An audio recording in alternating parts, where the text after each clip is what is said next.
Welcome to the pole of science students. आज का हमारा टॉपिक है wildlife and national parks. वो तमाम नॉन कल्टिवेटेड प्लांट्स और एनिमल्स जो किसी एरिया पे डेवलप होते हैं या किसी एरिया में रहते हैं, वो उस एरिया की वाइल्ड लाइफ कहलाते हैं। नॉन कल्टिवेटेड और नॉन डोमेस्टिकेटेड का मतलब है कि ये जानवर जो है, ये प्लांट्स या एनिमल्स हम घरों में खुद ग्रो नहीं करते, खुद हम नहीं पालते, बल्कि ये अपने बलबूते पे नेचर इनको ग्रो करती है और ये नेचर में ही सर्वाइव करते हैं। तो इन एनिमल्स और प्लांट्स को हम कहते हैं कि ये वहाँ की या उस एरिया की क्या है, जंगली हयात है, वाइल्ड लाइफ है। वाइल्ड लाइफ जो है वो नेचर इन्वायरमेंट का बहुत ही ख़ास हिस्सा है। अगर हम इन स्पीशीज़ को ख़त्म कर दें जो कि हमारी वाइल्ड लाइफ में रह रही हैं, या उनकी पॉपुलेशन को कम कर दें, तो उससे क्या होगा कि हमारा जो नेचर इन्वायरमेंट का बैलेंस है वो ख़राब हो जाएगा, हमारी नेचर इन्वायरमेंट डिस्टर्ब हो जाएगा। वाइल्ड लाइफ का इम्पोर्टेंस अब हम पढ़ेंगे कि वाइल्ड लाइफ की क्या खसूसियात हैं, इनके क्या क्या फ़ायदे हैं।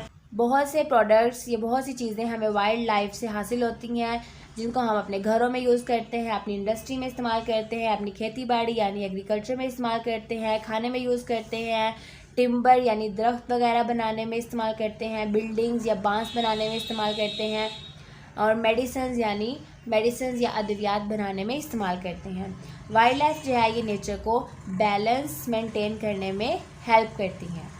वाइल्ड लाइफ जो है ये क्या करती है, हमारी एस्थेटिक सेंस को सेटिस्फाई करती है, यानी हम नेचर को फील करते हैं और अच्छा महसूस करते हैं। जैसे कलरफुल फ्लावर्स हमें देख के कितना अच्छा लगता है, प्लांट्स डिफरेंट शेप्स के, डिफरेंट स्टाइल के देख के हमें बहुत अच्छा फील होता है। इसी तरह जंगलात देख के हमें बहुत खुशी मिलती है, ब्यूटीफुल एनिमल्स देख के हम बहुत अच्छा फील करते हैं।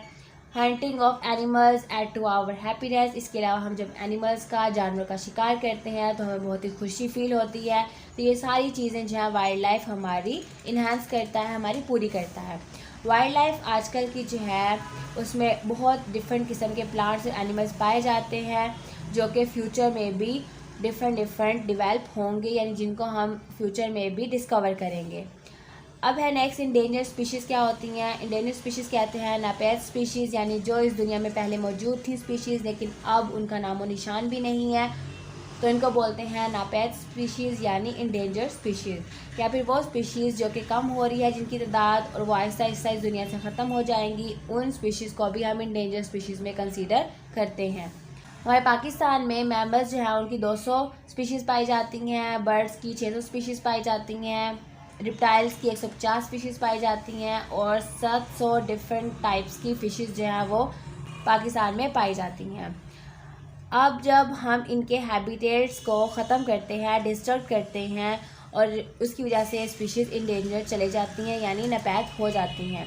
अब हम हैबिटेट कैसे ख़त्म करते हैं, तो ये होता है ह्यूमन एक्टिविटी की वजह से, यानी हम अपने घरों के लिए जंगलात काट लेते हैं, हम जो है अपनी फैक्ट्रीज बनाने के लिए जंगलात काट लेते हैं, हम वो जो उनका मस्कन है, उनका घर है, वैसा नहीं रहने देते, जिसकी वजह से ये स्पीशीज़ आहिस्ता आहिस्ता ख़त्म हो रही हैं। ओवर हंटिंग, इससे भी जो है ना बहुत सी वाइल्ड लाइफ नापैद हो चुकी हैं। ओवर हंटिंग यानी ज़्यादा शिकार करना, हम बहुत ज़्यादा शिकार करने लग गए हैं एनिमल्स का, जिसकी वजह से वो एनिमल की स्पीशीज़ जो है वो आहिस्ता आहिस्ता ख़त्म हो रही है, या कुछ स्पीशीज़ ख़त्म हो चुकी हैं। ऑर्गेनिज़म्स जो कि ख़त्म होने के करीब हैं, जिनको ख़तरा है कि ये इस दुनिया से हमेशा हमेशा के लिए ख़त्म हो जाएंगे, उन स्पीशीज़ को, उन ऑर्गेनिज़म्स को हम बोलते हैं इंडेंजर्ड स्पीशीज़। अब इनमें से बहुत सारी ऐसी स्पीशीज़ हैं जैसे कि चीता हो गया, Musk deer, wild S, alligator, red headed goose. ये स्पीशीज़ जो है हमारे देखने से पहले ही ख़त्म हो चुकी हैं इस दुनिया से। इसके अलावा बहुत सी और स्पीशीज़ हैं जो कि ख़तरे में हैं। पाकिस्तान में एक पूरी लिस्ट है जैसे जिसमें आ जाता है Marco Polo sheep, musk deer, wild ass, snow leopard, ibex of Sulaiman range, urial of Punjab, houbara bustard, crocodile, Indus river, blind dolphin, Balochistan bear, sea turtle, gazelle. तो ये वो सारे एनिमल्स हैं जो कि पाकिस्तान में इंडेंजर्ड वाली लिस्ट में मौजूद है, यानी इनकी स्पीशीज़ जो है वो कहा जाता है कि आइंदा कुछ सालों में ये ख़त्म हो जाएगी पाकिस्तान से, यानी ये स्पीशीज़ नापैद हो जाएंगी। नेक्स्ट है कि कंजर्वेशन ऑफ वाइल्ड लाइफ। हम वाइल्ड लाइफ को कैसे महफूज कर सकते हैं, जंगली हयात को कैसे बचा सकते हैं। तो वाइल्ड लाइफ को हम महफूज कर सकते हैं अगर हम उनका जो हैबिटेट है, जो मस्कन है, दोबारा से रीएस्टैब्लिश कर दें, दोबारा से बना दें। यानी जो जंगलात हमने काटे हैं वो दोबारा से जंगलात हम डेवलप कर दें, तो उससे हम वाइल्ड लाइफ या जंगली हयात को सेव कर सकते हैं।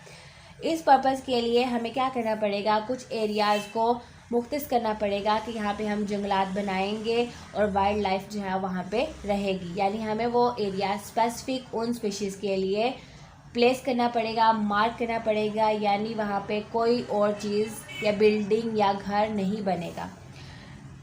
तो इस तरह के एरिया से क्या होगा कि वाइल्ड लाइफ जो है हमारी सेव हो जाएगी, वाइल्ड लाइफ रिज़र्व हो जाएगी, महफूज हो जाएगी। इसी तरह वाइल्ड लाइफ पार्क भी हम बना सकते हैं, तो उससे भी क्या होगा, हमारी स्पीशीज़ महफूज हो जाएंगी। वाइल्ड लाइफ कंजर्वेशन के लिए हमें ज़रूरी जो चीज़ है कि हमें हंटिंग को बैन करना पड़ेगा। यानी वो एनिमल्स जिनकी तादाद ऑलरेडी कम है, हमें उनके शिकार पर पाबंदी लगानी पड़ेगी ताकि लोग जो है उनका शिकार ना करें और उन एनिमल्स की तादाद जो है वो बढ़ सके। इस हवाले से ऑलरेडी हमारी कंट्री में लॉ या कानून जो है मौजूद है, लेकिन ज़रूरत किस बात की है कि इन कानून को हमें स्ट्रॉन्गली फॉलो करवाना पड़ेगा लोगों से, ताकि लोग जो है वो इन कानून को फॉलो करें और हमारी जो स्पीशीज़ हैं वो महफूज रहें। नेक्स्ट है कि नेशनल पार्क्स क्या होते हैं। तो नेशनल पार्क्स का क्या रोल है हमारी वाइल्ड लाइफ को कंजर्व करने का। तो नेशनल पार्क बहुत ही इंपॉर्टेंट रोल प्ले करते हैं वाइल्ड लाइफ को महफूज करने के लिए। नेचर पार्क जो है ये एक किस्म का नेचुरल एरिया होता है जिसमें एनिमल्स को, स्पीशीज़ को, प्लांट्स को सेम नेचुरल इन्वायरमेंट प्रोवाइड किया जाता है, जिसमें वो अपनी लाइफ गुजारते हैं और अपनी तादाद बढ़ाते हैं। और इस तरह नेचर पार्क के अंदर जो स्पीशीज़ होती हैं, नेचर प्लांट्स होते हैं, एनिमल्स होती हैं, वो फ्यूचर जनरेशन अपनी डेवलप करते हैं और अपने स्पेसिफिक ओरिजिनल इन्वायरमेंट में ही रहते हैं। हमें तमाम ह्यूमन इंटरफेरेंस जो है वो ख़त्म करनी पड़ेगी, सिवाय उसके कि हम स्पीशीज़ को, एनिमल्स को या प्लांट्स को जो है वो अपने रिसर्च या फिर एजुकेशनल पर्पज़ के लिए यूज़ करें। रिसर्च और एजुकेशन पर्पज़ के लिए यूज़ करने के अलावा हमें ह्यूमन इंटरफेरेंस जो वाइल्ड लाइफ में है उसको ख़त्म करना पड़ेगा, ताकि जो हमारी स्पीशीज़ हैं वाइल्ड लाइफ उनको महफूज किया जा सके, उनकी तादाद को बढ़ाया जा सके। तो ये था हमारा आज का लेसन।